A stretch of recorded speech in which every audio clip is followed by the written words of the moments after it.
প্রিয় ছাত্রছাত্রীরা, আজকের এই ভিডিওতে আমরা সেমিস্টার 1 ক্যালকাটা ইউনিভার্সিটি মেজর পেপারের যে সিলেবাস, সেই সিলেবাসকে নিয়ে আলোচনা করব। সিলেবাসে কি রয়েছে, কিভাবে পড়বে, সিলেবাসটা খুব সুন্দরভাবে তোমাদেরকে সামনে উপস্থাপন করব। কাজে ভিডিওটা প্রথম থেকে শেষ পর্যন্ত পুরোটা দেখো, ভালো লাগলে লাইক শেয়ার কমেন্ট করো এবং অবশ্যই আমাদের চ্যানেলকে সাবস্ক্রাইব করে নাও। শুরু করি। দেখো, আমাদের যে ক্যালকাটা ইউনিভার্সিটি সেমিস্টার 1 মেজর, সেখানে যে সিলেবাসটা আমি পাশে স্ক্রিনশট লাগিয়ে রাখছি এবং এই স্ক্রিনশট যে সিলেবাসটা হচ্ছে থিওরি পেপারের, সেটা ধরে তোমাদেরকে সুন্দরভাবে বুঝিয়ে দিচ্ছি। দেখো, প্রথমত বিষয় রয়েছে তোমাদের ফিজিক্যাল জিওগ্রাফি, অর্থাৎ এটা প্রাকৃতিক ভূগোল, যেখানে তোমাদের টোটাল পরীক্ষা হবে 75 মার্কস, অর্থাৎ 75 নম্বরের। এই কোর্সের মধ্যে তুমি পৃথিবীর গঠন, ভূমিরূপ, আবহাওয়া, মাটি, উদ্ভিদ, প্রাকৃতিক বিপর্যয়, এই সমস্ত মৌলিক বিষয়গুলি কিন্তু এইখানে তোমাকে পড়তে হবে।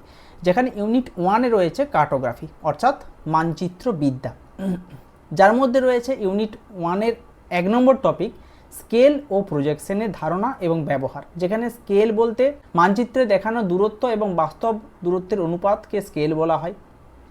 স্কেল সম্পর্কে পড়বে, স্কেলের ব্যবহারগুলি পড়বে। প্রজেকশন পড়বে, অর্থাৎ প্রজেকশনে বলতে গোল পৃথিবীকে সমতল কাগজে দেখানোর পদ্ধতিকে বলা হয় প্রজেকশন।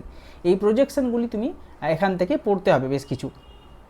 এছাড়াও মানচিত্রের উপাদান, মানচিত্রের শ্রেণীবিভাগ, ঠিক আছে, এই ইউনিটে এগুলি পড়তে হবে। ইউনিট 2-তে রয়েছে জিও টেকটনিক, এর বাংলা হচ্ছে ভূ অভ্যন্তরীণ গঠন, ঠিক আছে।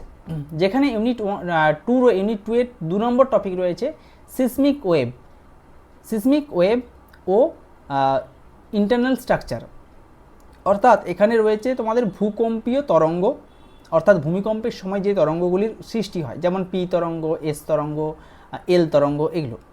এবং অভ্যন্তরীণ গঠন বলতে পৃথিবীর অভ্যন্তরে রয়েছে ভূত্বক, তারপর গুরুমণ্ডল, কেন্দ্রমণ্ডল, এগুলো পড়তে হবে, হয়েছে। এরপর চলে আসছি ইউনিট 3 জিওমরফোলজি। 3 নম্বর টপিক রয়েছে ওয়েদারিং অ্যান্ড ইরোশন, অর্থাৎ ওয়েদারিং মানে আবহবিকারের, আর যেটা তোমার শিলা ভেঙে যাওয়ার প্রক্রিয়া, এবং রয়েছে ইরোশন মানে হচ্ছে ক্ষয়, অর্থাৎ ক্ষয় যে পাচ্ছে জল, বায়ু, হিমবাহ দ্বারা যে ক্ষয় হচ্ছে, শিলা ক্ষয় হচ্ছে, সেগুলো সম্পর্কে পড়তে হবে, ঠিক আছে। এরপর চলে আসছি ফ্লুভিয়াল প্রসেস ও ল্যান্ডফর্ম।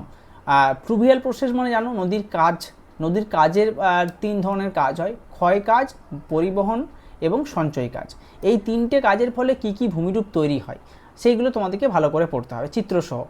ইউনিট 4-এ রয়েছে ক্লাইমেটোলজি বা জলবায়ু বিদ্যা। হ্যাঁ, এখানে 5 নম্বর ইউনিটে রয়েছে, দেখো ইউনিট 4-এর 5 নম্বর টপিক বায়ুমণ্ডলের প্রকৃতি, গঠন এবং স্তর, অর্থাৎ বায়ুমণ্ডলে যেটা রয়েছে অ্যাটমসফিয়ার মানে হচ্ছে পৃথিবীকে ঘিরে থাকা বায়ুমণ্ডলের বা গ্যাসের স্তর, যেখানে ট্রোপোস্ফিয়ার, স্ট্র্যাটোস্ফিয়ার, মেসোস্ফিয়ার, থার্মোস্ফিয়ার, এই স্তরগুলো জানো তোমরা, এগুলো পড়তে হবে। অ্যাটমসফেরিক সার্কুলেশন বলতে এখানে তোমাকে পড়তে হচ্ছে প্ল্যানেটারি উইন্ড, অর্থাৎ নিয়ত বায়ু, ট্রেড উইন্ড, ওয়েস্টারলাইজ, পোলার উইন্ড, এগুলো পড়তে হচ্ছে। জেট স্ট্রিম পড়তে হবে, খুব দ্রুতগতি সম্পন্ন বায়ু। এবং রয়েছে ইন্ডেক্স সাইকেলটাও পড়তে হবে। ইউনিট 5-এ রয়েছে সয়েল জিওগ্রাফি, অর্থাৎ মৃত্তিকা ভূগোল। এখানে রয়েছে কি সয়েল ফরমেশনের কারণ, অর্থাৎ মৃত্তিকা গঠনের প্রধান উপাদানগুলো পড়তে হবে, যেমন আদিশিলা, জলবায়ু, জীবজগৎ, তারপর রয়েছে ভূপ্রকৃতি, তারপর রয়েছে সময়, এগুলো অলরেডি তোমরা পড়ে এসছো। আইডিয়াল সয়েল প্রোফাইল, অর্থাৎ একটা আদর্শ মৃত্তিকার সয়েল প্রোফাইল, যার মধ্যে বিভিন্ন স্তরগুলো, যেমন ও স্তর, এ স্তর, বি স্তর, সি স্তর, এগুলো পড়তে হবে। ইউনিট 6 বায়োজিওগ্রাফি মানে হচ্ছে জীবভূগোলের মধ্যে তোমাদেরকে পড়তে হচ্ছে 9 নম্বর টপিকে জল প্রাপ্যতার সঙ্গে উদ্ভিদের অভিযোজন, বাংলা যেটা বলা হয় জল প্রাপ্যতার সঙ্গে উদ্ভিদের অভিযোজন। বিশেষ করে এটাকে ইংলিশে কি লেখা আছে, plan adaptation and distribution in relation to water availability, ঠিক আছে। অর্থাৎ জল প্রাপ্যতার সঙ্গে উদ্ভিদের অভিযোজন মানে এখানে জেরোফাইট, হাইড্রোফাইট, হ্যাঁ, এই ধরনের উদ্ভিদগুলোকে ডিটেলসে পড়তে হবে, অর্থাৎ উদ্ভিদ কিভাবে পরিবেশের সঙ্গে খাপ খাইয়ে বেঁচে থাকছে, এটা তোমাদেরকে পড়তে হবে। এবং 7 নম্বর টপিক রয়েছে জিওগ্রাফি অফ হ্যাজার্ড, অর্থাৎ এটা হচ্ছে ভারতের প্রেক্ষাপটে বিপর্যয় ভূগোল, ঠিক আছে। এখানে হ্যাজার্ড এবং ডিজাস্টার সম্পর্কে পড়তে হবে, যেগুলো তোমার রয়েছে ভূমিকম্প, বন্যা, ঘূর্ণিঝড়, এছাড়াও মনুষ্য সৃষ্টির মধ্যে রয়েছে শিল্প দুর্ঘটনা, দূষণ, ঠিক আছে, এগুলো পড়তে হবে। তাহলে আমরা যদি দেখতে চাই এই কোর্সটি তোমরা কি কি শিখবে, অর্থাৎ প্রাকৃতিক ভূগোলের মৌলিক ভিত্তি তৈরি করবে এবং এই কোর্স থেকে তোমরা পরবর্তী সেমিস্টারে যাওয়ার জন্য খুব গুরুত্বপূর্ণ এবং নেট সেট WBCS পরীক্ষার জন্য এই চ্যাপ্টারগুলি ভীষণ গুরুত্বপূর্ণ। তোমরা আশা করছি সিলেবাসটা সম্পূর্ণ বুঝতে পারলে। যারা কলকাতা ইউনিভার্সিটি থেকে রয়েছো কমেন্ট করে জানাও, আর যারা অন্য ইউনিভার্সিটি থেকে রয়েছো তারাও কমেন্ট করে জানাও তোমাদের কমেন্ট অনুযায়ী পরবর্তী কোন ইউনিভার্সিটির সিলেবাস ধরে এরকম সুন্দরভাবে আলোচনা হবে, তোমাদের কমেন্ট সেটা বলবে।